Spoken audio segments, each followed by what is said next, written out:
When the James Webb Space Telescope, JWST, began peering into the early universe, astronomers noticed something unexpected, a population of tiny, deep red galaxies unlike anything models had predicted for that era. These mysterious objects, soon nicknamed little red dots, didn't fit neatly into our understanding of how galaxies should have looked shortly after the Big Bang. A recent study led by Escala suggests that these compact galaxies could represent a missing link, a transitional stage between dense, star-forming galaxies and the first massive black holes. In this video, we'll explore what JWST discovered, why these strange galaxies matter, and how they could reshape our view of cosmic evolution. The first little red dots appeared in late 2022 during JWST's deep field observations. These galaxies lie at redshifts between 4 and 8, meaning we're seeing them as they existed about 600 million to 1.5 billion years after the Big Bang, a time when the first galaxies were still taking shape. But these objects stood out.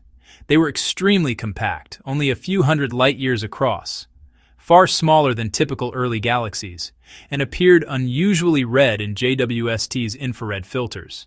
That redness hinted at either thick dust clouds or energetic processes happening in their cores. Two main explanations quickly emerged. 1. Starburst model.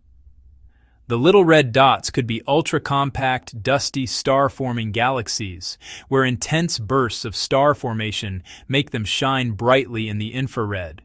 2. Massive black hole model. Alternatively, they might host active galactic nuclei, AGN, young galaxies whose central black holes are rapidly feeding and glowing brightly from the energy released. But JWST's spectroscopic data complicated things. Many little red dots showed broad Balmer emission lines, signaling high internal velocities, either due to extreme gravity or black hole activity. Yet the data didn't fit either theory perfectly. If black holes were driving them, astronomers expected strong X-ray signals, which were mostly missing. If they were just starbursts, their velocity dispersions were far too high for normal stellar systems. The result? Something in between. Galaxies caught mid-transformation, on the verge of becoming something new. Understanding these objects is crucial. They may show us how galaxies and black holes first formed and evolved together in the universe's early billion years. If they're compact starbursts, it means early star formation was far more intense and concentrated than models suggest, potentially rewriting how we think large galaxies assembled.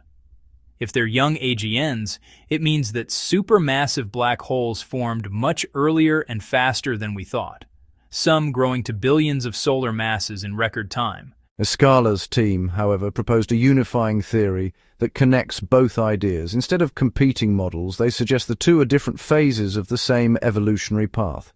Here's how it works. These galaxies begin as dense, star-dominated systems.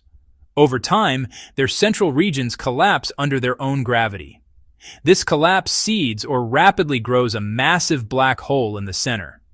Eventually, that black hole ignites, transforming the system into an active galactic nucleus. This model explains the lack of strong X-rays. Most little red dots are simply in their pre-AGN phase, where the black hole hasn't fully activated yet. Their rarity at lower redshifts supports this. It's a short-lived stage, visible only in the early universe. If true, little red dots aren't anomalies at all.